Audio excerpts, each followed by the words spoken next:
Jadi ini syarat untuk kita melakukan USG 6 langkah itu.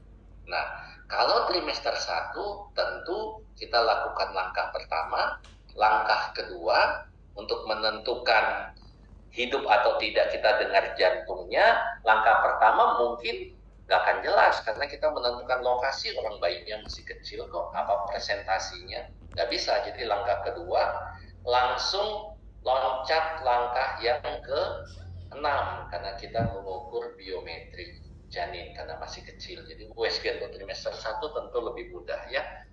Oke, saya lewat. Kemudian kita lihat masuk kepada kesimpulan ya. Kesimpulannya kita lihat hamil atau tidak, ini yang tadi semua. Kemudian dimasukin USG trimester 1 atau trimester 3 dengan hasil pemeriksaan gravida, berapa minggu, janin tunggal, intrauterin, hidup, DJJ-nya teratur, presentasi kepala, biometri sesuai berapa minggu dengan taksiran berat badan berapa gram, plasentanya di mana, air ketuban cukup. Nah, ini yang akan kalian juga tuliskan pada saat kalian mengisi buku log dengan ada gambar fotonya di print.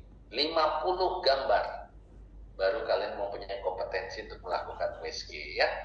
Oke. Ini juga sama yang tadi ya, dirujuk atau tidaknya dari ketentuan itu. Kita lewat. Baik, terima kasih.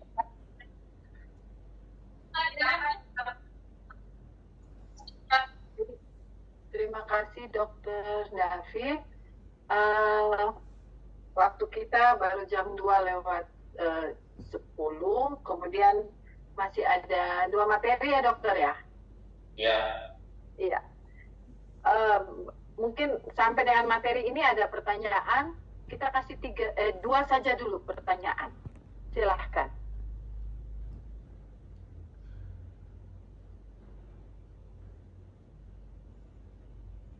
Masih di dalam kelas? Masih, Bu. Masih ya? Masih, Bu, masih. Ada pertanyaan?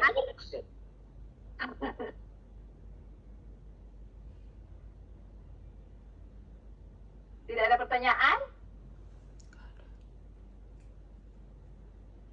Ya. Baik, tidak ada pertanyaan. Saya kembalikan kepada Dr. David untuk dilanjutkan.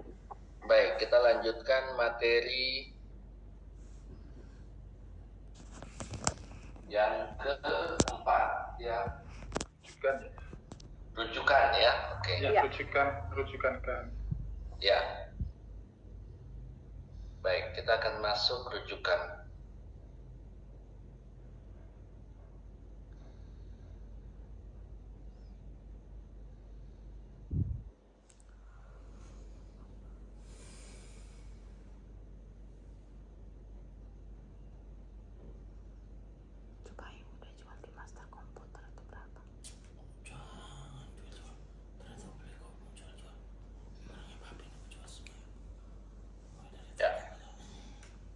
Jadi konsep untuk rujukan kehamilan dengan penyulit obstetri dan penyulit medis non obstetri dari puskesmas atau FKTP ke tempat rujukan lebih lanjut ya, atau rumah sakit kabupaten yang ada SPOG-nya. Oke, kita lihat ini ya. Jadi kita screening ya, perencanaan kehamilan kalau memungkinkan, calon ibunya sehat, mulai dari BMI-nya yang paling penting. Artinya kalau BMI-nya sangat rendah, itu kita perbaiki dulu kondisi ibunya kalau memungkinkan, sehingga pada saat dia siap hamil tentu BMI-nya sudah normal atau mendekati normal. Kemudian dilakukan tata laksana calon ibu dengan penyulit ya, melakukan ANC yang berkualitas ya, 10T, kemudian nikah 1 oleh dokter, kemudian USG minimal 1 kali ya. Sekarang disarankan bukan minimal 1 kali tapi 2 kali, ketemu dengan dokter 2 kali, USG trimester 1 dan trimester 3. Kemudian deteksi faktor penyulit. Kemudian normal tanpa faktor penyulit, lahirkan di puskesmas. Ya. Kemudian kalau ada faktor penyulit, rujuk untuk tata laksana penyulit. Ya. Kemudian rujukan persalinannya semua direncanakan dengan baik. Ya. Apakah masih mungkin di puskesmas yang ponet, jadi dokternya terlatih untuk misalnya menolong sungsang, distosia bahu, dokternya bisa vakum, dokter umum sekarang boleh vakum rendah tapi kepala yang sudah di bawah, ya. Kemudian atau harus dirujuk ke rumah sakit ponet, ya. Nah, begitu ini terjadi komplikasi, sama juga ya rencana ini persalinan di puskesmas ternyata ada komplikasi, rujuk juga ke rumah sakit ponet. Kalau normal berarti bisa kita lahirkan sehingga ibu selamat, bayi lahir sehat, angka kematian dan angka kematian neonatal akan turun, ya. Baik, kita kembali lagi ke evaluasi ini kesehatan, yaitu ibu hamil. Ini adalah konsep utama antara ini kolaborasi antar profesi untuk dokter di puskesmas dengan rujukan tingkat lanjut. Jadi kalian harus menilai di sini. BMI-nya gimana? Paling utama timbang berat badan, lihat semua riwayat kesehatan ibu sekarang, kemudian riwayat perilaku berisiko dalam 1 bulan sebelum hamil, apakah ada riwayat rokok dan minum alkohol, ya, karena itu semua nanti akan pengaruh ke janin untuk kemungkinan janinnya cacat, ya. Kemudian riwayat obstetris semuanya diisi, kemudian ada pemeriksaan khusus untuk inspekulo kalau ibunya mengalami keputihan, ya. Ini K1 sama sudah dijelasin, ini ulang-ulang ditekankan bahwa harus di USG kalau bisa pada umur di bawah 12 minggu untuk menentukan umur kehamilan, sekalian screening lab dan triple eliminasi. Screening preeklamsi itu kalau datang setelah trimester 1 bulan kemudian datang atau 2 bulan kemudian, ya, itu dilakukan screening preeklamsi, ya, kurang dari 20 minggu. Begitu ada masalah 2 kuning, rujuk resiko sedang, 1 merah, rujuk. Kemudian kita lihat juga konsep pencegahan kematian ibu dengan deteksi dini saat ANC, yaitu deteksi penyakit atau komplikasi medis pada ibu, deteksi faktor risiko preeklamsi, dan deteksi anemia. Ya, seperti kita ketahui, preeklamsi ini masih merupakan penyebab kematian yang kedua untuk ibu hamil di Indonesia. Yang pertama adalah perdarahan. Jadi masih sangat tinggi. Makanya kenapa di buku KIA sekarang ada ini, ya, screening preeklamsi. Jadi begitu ada masalah di sini, rujuk, nggak usah pikir-pikir lagi, rujuk. Nanti kalau dokter objinnya misalnya kirim kembali dengan catatan, ya kita ikutin aja, gitu, ya. Oke, kemudian kita lihat ANC ini juga sudah dijelasin tadi, ya, waktu awal-awal bahwa trimester 1 2 kali, 1 2 kali, ini 3 kali. Nah sekarang dibalik, ya, trimester 1-nya yang 1 kali, trimester 2-nya yang 2 kali, kata 24 dan 28 harus diperiksa untuk kita mendeteksi apa? Mendeteksi ada gangguan pertumbuhan tidak dari tinggi fundus kering. Jadi trimester 1 cukup 1 kali, ya. Oke, ini juga sudah saya jelasin waktu awal, ya. Jadi pemeriksaan dokter itu di trimester 1 kali dan trimester ini 3, ya, termasuk dilakukan USG di trimester 1 dan trimester 3. Ya, nah diperkirakan lebih dari 50% ibu hamil di Indonesia itu sejak awal kehamilannya sudah berada dalam kondisi yang tidak sehat. Jadi ya banyak yang akan mengalami komplikasi ke depannya. Ya, kita lihat, ya, contohnya ini, ya, dari 2018 Riskersdas itu 48,9 ibu hamil itu mengalami anemia. Dan dilihat coba, pada usia yang reproduktif benar 15-24 itu 84,6% itu justru yang anemia. Jadi sangat tinggi anemia. Ini sudah pasti ibu sebelum hamil sudah mengalami anemia, sehingga nilainya sangat tinggi ya. Oke, kita lihat ya, kurang energi kronis pada wanita usia subur. Jadi kurang energi kronis itu BMI-nya pasti sangat rendah, bukan normal tapi di bawah.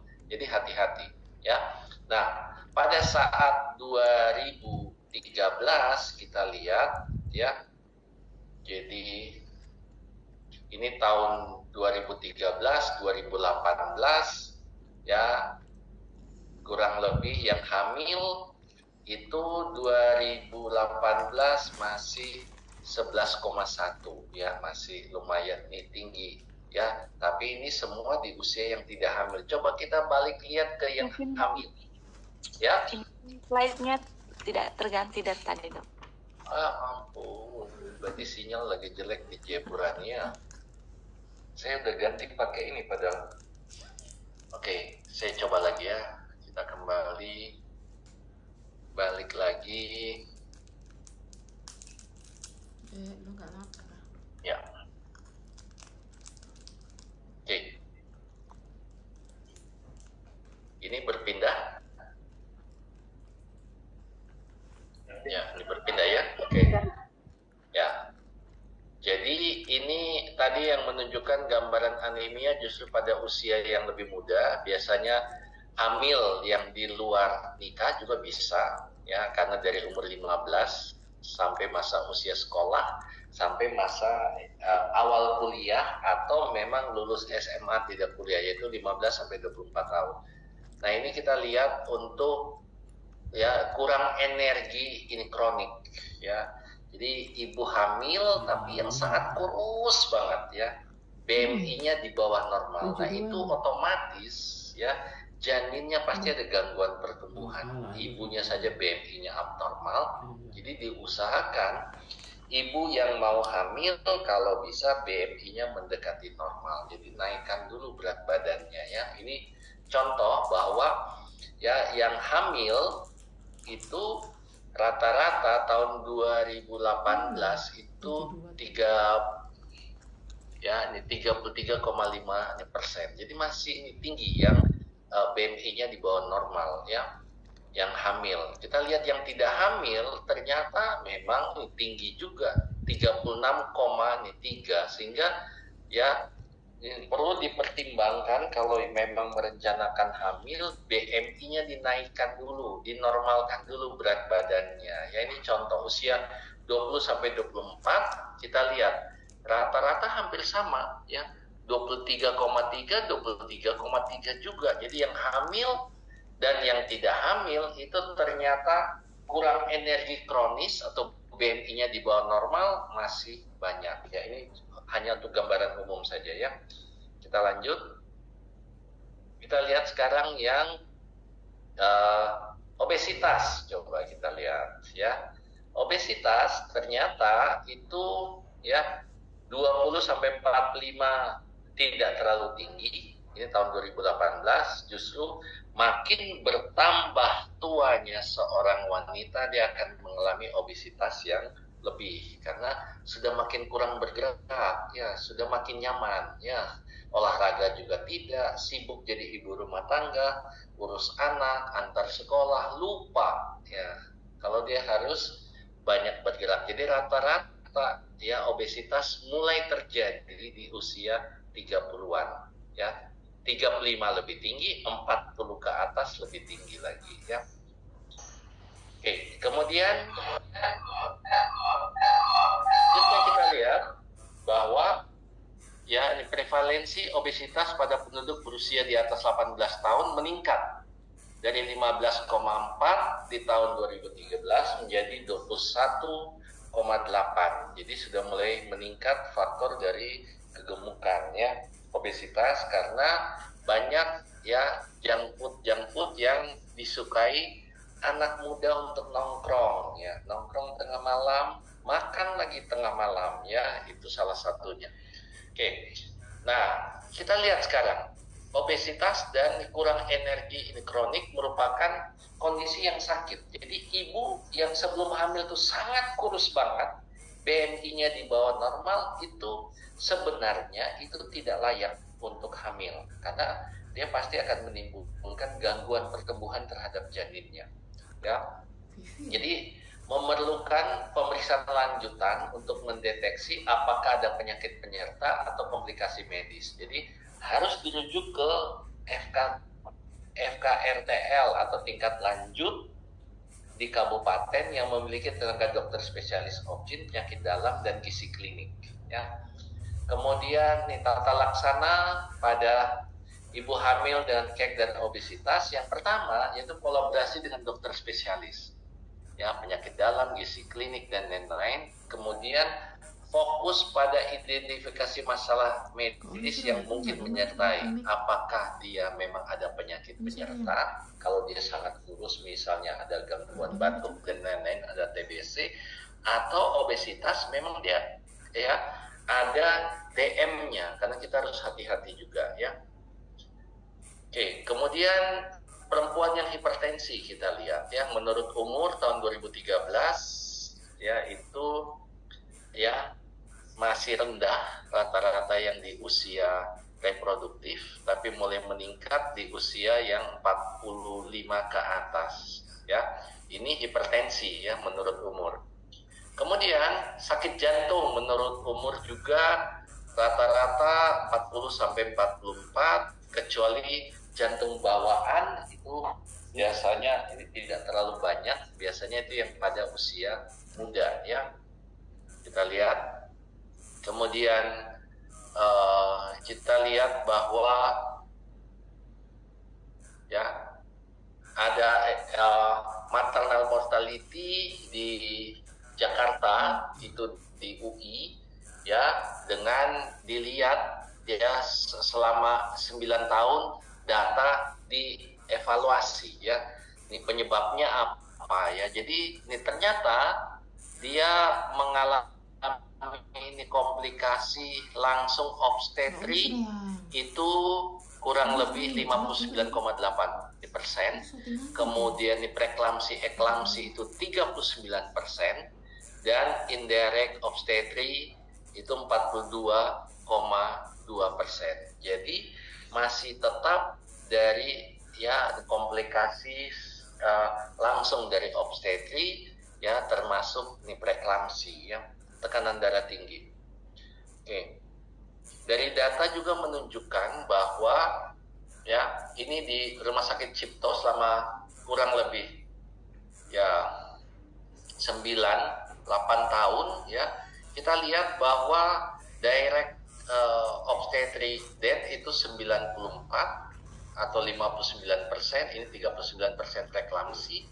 Indirectnya kita lihat itu ya dari ini kardiak ya, kemudian HIV/AIDS, kemudian pneumonia, kemudian dari masalah ini komplikasi kehamilannya, infeksi dengue, kemudian acute fatty liver, neurologic disorder, SLE itu makin ke bawah makin sedikit ya. Jadi tetap komplikasi langsung obstetri, sehingga kalau dilakukan screening dari awal di puskesmas, kita bisa lakukan ya rujukan lebih awal ya.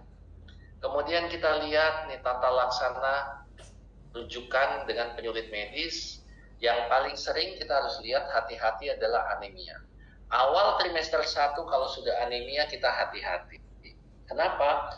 Anemia trimester 1 ibunya masih mual ya, banyak yang mual dan muntah, tidak akan bisa diberikan zat besi karena zat besi akan merangsang lambung untuk mual lagi. Kemudian ibunya ada hipertensi kronis dan penyakit ginjal, kelainan jantung, obesitas, metabolik, misalnya ada diabetes atau kolesterol, biasanya pada ibu yang gemuk, ada tiroid juga hati-hati. Tiroidnya mau besar, hati-hati, karena untuk tiroid yang aman sudah pasti untuk kehamilan sudah pasti tidak ada di puskesmas, sehingga membutuhkan rujukan lebih lanjut. Ada penyakit autoimun, ada SLE atau APS, kemudian TBC asma, malaria, hepatitis B, HIV, dan sifilis atau triple eliminasi sekarang sudah bisa ditangani di puskesmas. Dengan hepatitis B, ya disiapkan imunoglobulin, HIV obat ada di puskesmas. Begitu juga dengan sifilis, justru obat benzathine penicillin injeksinya hanya ada di puskesmas. Kita di rumah sakit Dok 2 pun obatnya tidak ada, ya. Oke, kemudian jangan lupa lakukan kunjungan K5. Ya, ini yang penting karena melibatkan dokter untuk melakukan evaluasi kondisi medis serta obstetri ibu hamil dan rekomendasi persalinan.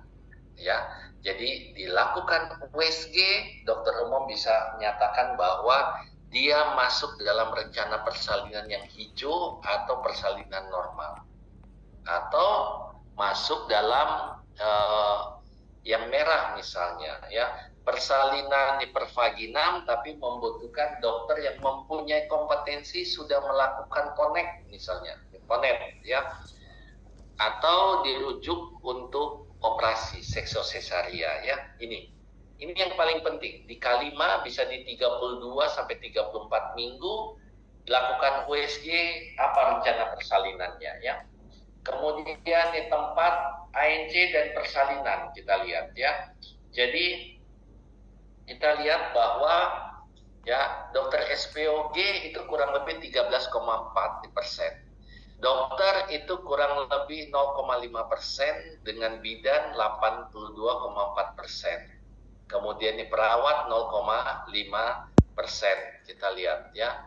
Jadi tempat ANC itu lebih banyak oleh dokter dan bidan, ya, tempat ANC itu. Kemudian itu kurang lebih 45,3%, di puskesmas 14,6%, pustu itu 12,5%, ya.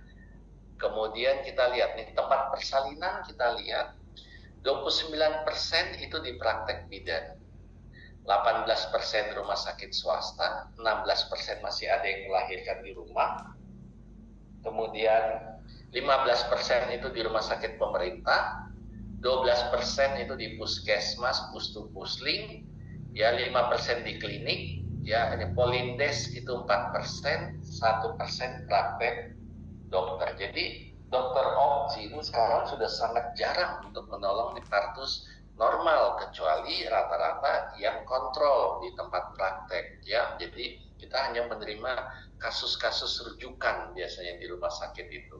Hampir semua walaupun di rumah sakit, biasanya kalau dia lahir normal semuanya aman, masih ditolong sama bidan, ya. Oke, kemudian kita lanjut ke pencegahan, ya, akibat preeklamsi dengan berbasis bukti. Jadi pencegahan primer tentu mencegah kehamilan pada kasus-kasus yang ibunya mempunyai riwayat, ya, hipertensi kronis misalnya, ya. Pencegahan sekunder itu sudah hamil, kita deteksi faktor risikonya, yang lembar yang ada warna kuning dan merah, ya. Kemudian tata laksana faktor risiko yang dengan pemberian obat, ya. Begitu dia ada faktor risiko, biasanya kita akan memberikan kalsiumnya 1000, ya, sampai 1500, kemudian aspilet, ya. Belakangan vitamin D3 juga, ya. Vitamin D3 kita tinggikan, ya. Pada kasus-kasus seperti ini biasanya vitamin D3 saya kasih sampai 10.000 international unit, tapi setiap bulan saya akan cek naik atau tidak, gitu, ya, sampai di atas 80, sehingga komplikasi yang kita harapkan dia harusnya terjadi preeklamsi bisa tidak terjadi. Pencegahan tersier itu kalau sudah mengalami preeklamsi, jadi menata laksana preeklamsi dan komplikasi yang menyertainya dengan pemberian MGSO4 untuk anti kejang dan lakukan terminasi kehamilan. Jadi kalau sudah kejang, ya sudah kita lahirkan, nggak bisa lagi kita tunda-tunda ya. Kita lakukan seksio setelah stabilisasi, tapi kan sudah terlambat ini. Jadi tugas dari dokter di puskesmas minimal pencegahan sekunder, faktor risikonya dilihat, diisi, rujuk.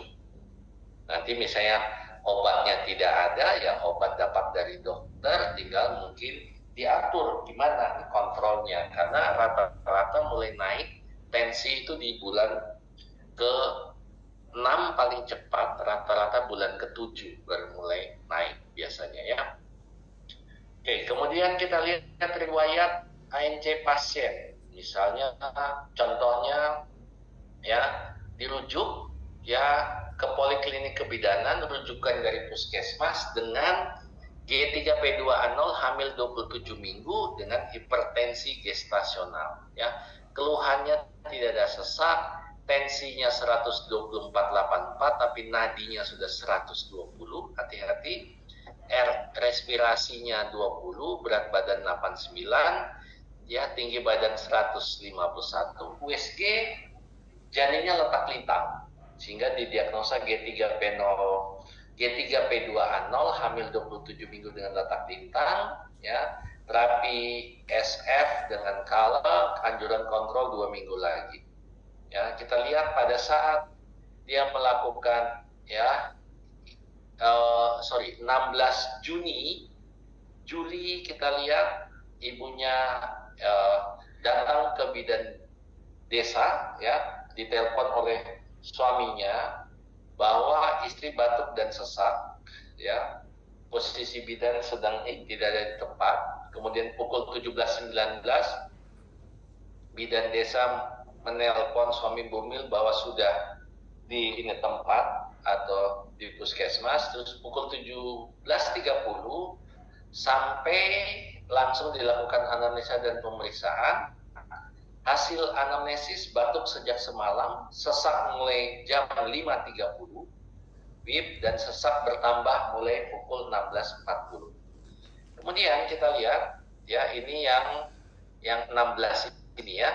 16 Juli pasien datang ke puskesmas, ini tensinya masih normal, nadinya 124, respirasinya sudah meningkat 48 kali per menit, DJJ-nya sudah mulai tinggi 175.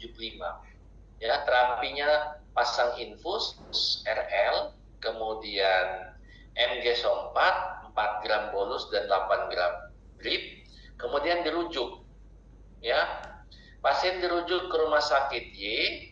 Ya, dalam perjalanan pasien bertambah sesak, gelisah dan turun dari ambulans, pasien kejang.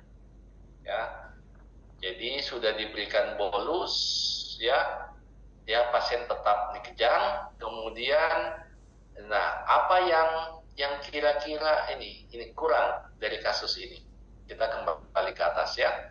Silakan, siapa yang mau memberikan komentar? 27 Juni pasiennya sudah datang ke polik, ya ini kebidanan di rumah sakit bahkan. Kemudian 16 Juli, jadi kurang lebih sekitar hampir 20 hari kemudian dia menelpon bidan bahwa ibunya bertambah sesak. Ada yang bisa menganalisa kira-kira apa masalahnya dengan intensi yang masih seperti ini? Apa kira-kira? Apakah bisa dijadikan patokan bahwa ini tensinya normal? 124/84. Ada yang bisa jawab?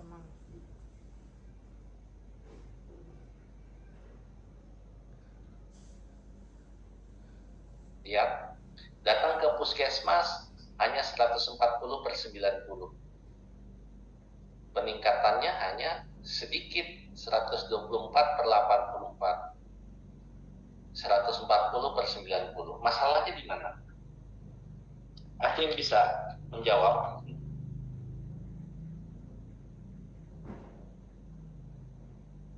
Ya. Kelemahannya adalah kita tidak mengetahui tensi awal. Hati-hati, banyak ibu hamil yang sebelum hamil itu tensinya cuma 90/60, 80/60, itu banyak. Artinya apa? Waktu dia datang pertama kali saja ke rumah sakit ini dengan tinggi tekanan darah 124, kalau sebelumnya dia 90 atau 80-an, ini sudah masuk ke preeklamsi. Satu. Sekarang begitu dia tensi tinggi, yang kita kejar adalah apa? Ini preeklamsi. Ini dokter beranggapan bahwa kenapa dia hipertensi gestasional, karena tensinya tidak terlalu tinggi, karena patokan bahwa tensi normal 120/80. Padahal nadinya sudah 120 kali per menit. Dengan berat badan 89, tinggi badan 151, berarti ibunya obesitas. Hati-hati.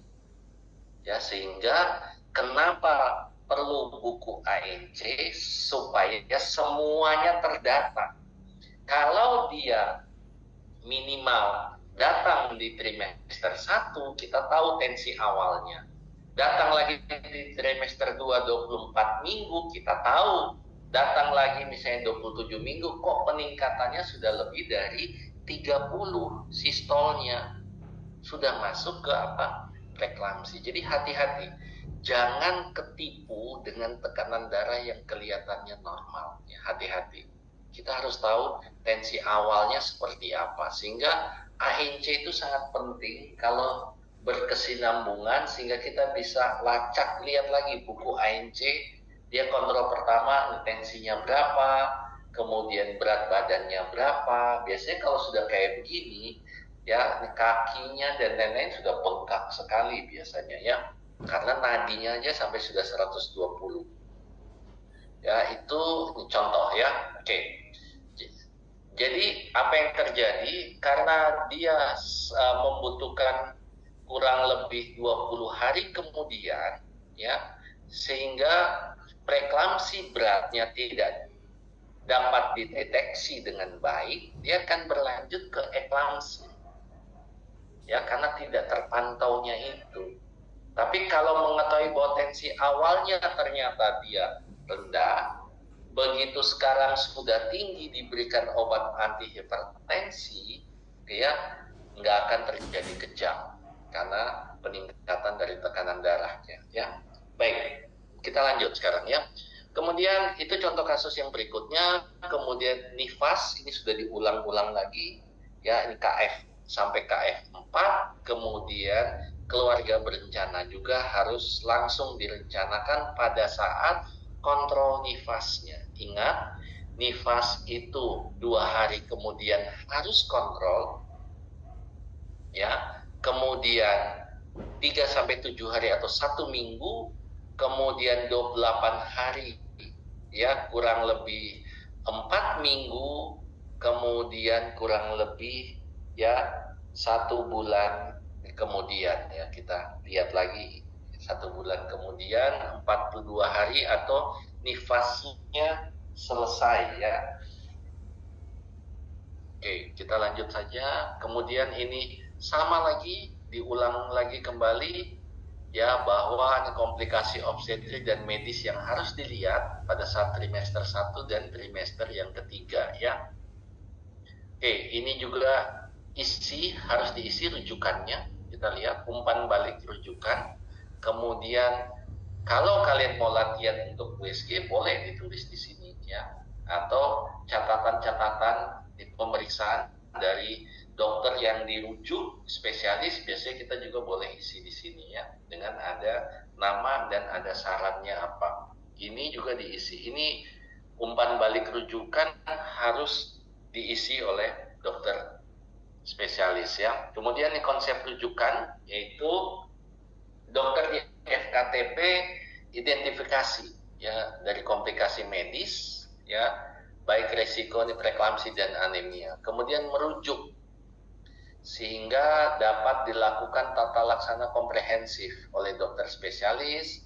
Pemeriksaan penunjangnya juga bisa dilakukan di rumah sakit dan tata laksananya. Kemudian dokter di rumah sakit dapat merujuk balik atau meneruskan rujukan ke rumah sakit dengan fasilitas yang lebih memadai. Kalau ternyata hasilnya aman, akan dirujuk kembali dengan catatan apa yang harus dilakukan. Kemudian, dokter di FKTP melakukan tata laksana lanjutan selama kehamilan dengan komunikasi rujukan sesuai tata laksana yang direncanakan oleh rumah sakit rujukan. Jadi misalnya ada kecurigaan bahwa kalian melakukan USG, ternyata plasentanya di bawah, tapi setelah dokter spesialis melakukan USG, oh ini plasenta letak rendah misalnya, jadi akan kembali nanti di minggu ke-34 untuk misalnya, karena 32 minggu itu plasenta sudah menetap, tidak akan mungkin berubah dengan terbentuknya segmen bawah rahim yang lengkap, ya. Oke. Kemudian kita lihat ya, ini peraturan Menkes ya tentang pelayanan kesehatan masa sebelum hamil, masa hamil, persalinan dan sesudah melahirkan, pelayanan kontrasepsi dan pelayanan kesehatan seksual. Ya, kita lihat bahwa pelayanan kesehatan di persalinan, semua atau seluruh persalinan harus difasilitas pelayanan kesehatan, ya, dilakukan oleh paling sedikit 1 orang tenaga medis dan 2 orang tenaga kesehatan yang memiliki kompetensi dan ya kewenangan. Jadi bisa oleh dokter, bidan, perawat atau dokter dan 2 orang bidan. Kemudian kita lihat bahwa lampiran 1 yaitu ya tentang peraturan Menteri Kesehatan yang tentang ini tadi itu menjelaskan tentang pedoman pelayanan kesehatan masa sebelum hamil, hamil, persalinan dan masa sesudah melahirkan. Kita lihat lagi ya. Ini ya, ini persalinan, kita mulai dari mencari tempat persalinan terdekat, kemudian fasilitas kesehatan tingkat pertama atau di puskesmas yang non ponet. Kalau ada kasus yang berhubungan dengan ponet karena bidannya belum ada pelatihan ponet, jadi ada ini persalinan dengan kemungkinan komplikasi, ya, baik itu bayinya misalnya distosia bahu dengan kemungkinan agak lebih besar, ya, kemudian dia dengan posisi sungsang misalnya sudah fase aktif, belum ada atau dokter dan bidan yang dilatih pelatihan ponek, ya itu bisa dirujuk ke level 2 yaitu FKTP puskesmas dengan ponek. Kemudian kalau ada masalah berarti kita harus rujuk lebih lanjut ke rujukan di rumah sakit yaitu level 3 ya, yang disesuaikan dengan kondisi medis yang didapatkan pada ibu hamil, yang level spesialistik, rujukan vertikal bisa ke level subspesialistik, kemudian bisa ke level 5 ke pusat perawatan maternal regional.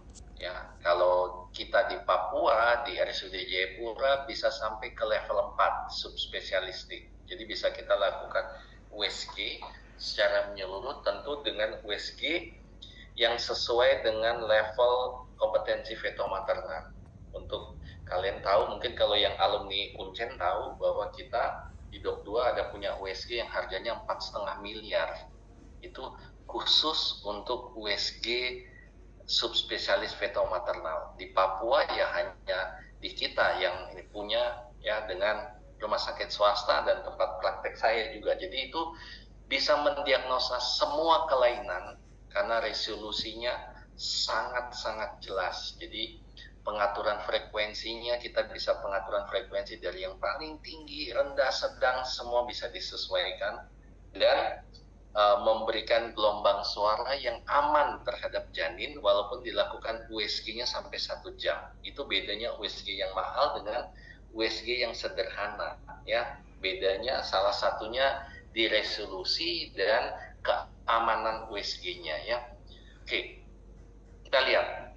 Kemudian masuk ke fokus ya. Fokus ini persalinan yang aman. ya. Jadi ini kolaborasi antara Vanyaskes primer atau puskesmas yang bisa melakukan ponek dengan rujukan maternal neonatal yang mampu atau ponek. Jadi dokter obginnya kita latih di sini, biasanya di Jayapura. Dokter anaknya juga kita latih dengan masing-masing ini timnya. Minimal ada ini 3 perawat dari bagian anak, kemudian ini 3 atau 4 perawat dari bagian bidan. Itu kita latih semua kalau dia di rumah sakit, ya. Kalau ponet berarti bidan dan dokter umum dan perawat yang kita latih. Kemudian identifikasi dan mapping regional rumah sakit rujukan maternal dan neonatal yang mampu ponek. Kemudian supervisi ini kualitas, ya, dari ini ponet dan rumah sakit rujukan. Jadi setelah kita adakan pelatihan ponet, ya ponek, biasanya kita melakukan ini kunjungan ke rumah sakit AB, ke rumah sakit Dok 2 untuk teman-teman SPOG, dokter anak, bidan dan perawat itu melihat fasilitas yang di rumah sakit rujukan ada subspesialisnya seperti apa sih alatnya kayak gitu, atau di rumah sakit AB yang rujukannya setingkat ini ponek itu seperti apa kayak gitu, ya. Jadi melihat supaya bisa dibandingkan dengan rumah sakit kabupaten di tempat SPOG dan dokter umum bekerja, ya. Oke, kemudian kita lanjut. Apa yang berubah dari semua ini? Kita lihat, ya. Jadi, ya, yang pertama adalah konsep pelayanan maternal itu berbasis ini profesi, ya, kita lihat. Kemudian berbasis ini tim dan fasilitas, ya, ini, ya. Jadi semua sesuai dengan level kompetensi. USG sudah ditekankan hanya boleh dilakukan oleh dokter umum di puskesmas. Bidan boleh nggak boleh, karena dia level kompetensi bidan untuk USG itu adalah level 2, hanya mendampingi dokter untuk melakukan USG. Ya, jadi secara aturan dari Kementerian Kesehatan itu dokter umum sekarang bisa melakukan USG dasar terbatas hanya di puskesmas, ya. Nah, kemudian dia berbasis tim dan fasilitas. Jadi ada satu tim yang kita latih. Kalau di puskesmas kalian harus tanya, puskesmas kalian sudah dilatih belum untuk ponet dasar, ya. Kalau ponek itu komprehensif, berarti untuk rumah sakit. Kalau sudah dilatih, berarti semua kasus, ya ini persalinan dengan komplikasi di pervagina bisa ditangani di puskesmas ponet, karena sudah ada tim yang dilatih, dokter umumnya, bidannya dan perawatnya, ya. Fasilitasnya tentu dilengkapi. Jadi kalau sudah pelatihan ponet, berarti di puskesmasnya pasti ada vakum, karena dokter umum boleh vakum. Vakum rendah itu yang kepalanya sudah kelihatan, masuk lagi sedikit, masuk lagi, tidak lahir dalam setengah jam. Kalau dia G2 ke atas harus divakum. Jadi tenaga ibu masih kuat untuk mengedan, kita menarik hanya mengarahkan kepala saja. Itu contohnya. Jangan dibiarkan ibu sampai kelelahan. Jadi indikasinya indikasi waktu atau indikasi profilaksis vakum, ya. Ini contoh itu yang kita latih di tim ponet, ya, untuk puskesmas, ya. Nah, kita lihat berbasis ini profesi, kita lihat, ya, SPOG, penyakit dalam, anak, anestesi, dokter, bidan dan perawat. Berbasis ini tim, berarti satu tim puskesmas mampu untuk melakukan pelayanan obstetri neonatal emergensi dasar. Jadi semua partus pervaginam dengan komplikasi bisa dilakukan. Semua perdarahan postpartum, kemudian atonia uteri bisa dilakukan apa? Pemasangan kondom kateter, berhenti dulu darahnya, wujud. Ya, komplikasi distosia bahu karena sudah dilatih dokter dan bidannya, semua bisa melakukan yang persalinan intravaginal, atau kita harus rujuk ke tim rumah sakit atau tim pelayanan obstetri neonatal emergensi komprehensif. Jadi bisa melakukan tindakan sampai kasus-kasus operasi. Oke, kita lihat ya pada World Patient Safety ya 17 September 2021 WHO mengeluarkan bahwa ya aksi yang paling aman saat ini dilakukan adalah safe dan respectful untuk bayi yang baru lahir, kemudian safe maternal anak-anak dan bayi yang baru lahir ya, safe maternal and newborn care ya. Ya, baik, saya kira selesai untuk topik yang keempat. Ya, baik. Ada yang mau bertanya sambil saya siapin bahannya?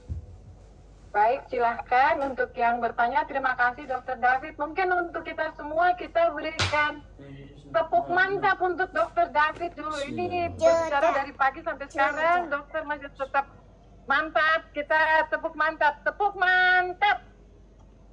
Mantap, mantap. Mantap. Terima kasih dokter. Ada pertanyaan silakan. Dim. Ya Allah. Diam. Dokter Cici mungkin. Apa dokter Cica Cici? di dinding. Bagaimana dengan pasienkes yang fasilitasnya kurang, seperti apa? Kemudian untuk yang materi yang sudah berlangsung. Silakan Dokter Delmus mungkin. Hah? Ya, dari Yalimo, silakan Dokter.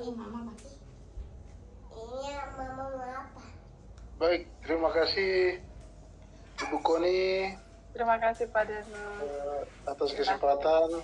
Terima kasih juga Dr. David. Saya Dernus dari Dinas Kesehatan Yalimo, Puskesmas Abenaho. Puji Tuhan, ini kesempatan bagus buat saya dan saya mau bertanya di sini berkaitan dengan rujukan. Untuk rujukan tadi, kebanyakan kami di gunung itu